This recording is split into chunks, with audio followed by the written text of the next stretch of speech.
What's up, guys? Welcome back to the channel. It's Mike here, the FPV Evil Monkey, and today I'm going out to fly my Freestyle rig. Haven't flown it in about a month, and that's because the last time I had it up, I was having some video issues, and I was trying to troubleshoot the video issues, and I burnt out the VTX as well as the board. I figured out what it was.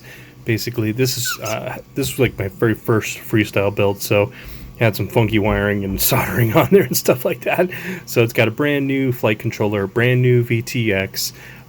It's also got a different camera. I upgraded the camera, so I put on a Foxeer Predator, and I got rid of the Foxeer Aero. Perfectly good camera. I just decided to change it out because it's purple and I wanted to match the purple. And then also I got these eco motors on here too. So and of course the Crossfire. And another new thing that I did with this build was also I flashed the board with EmuFlight.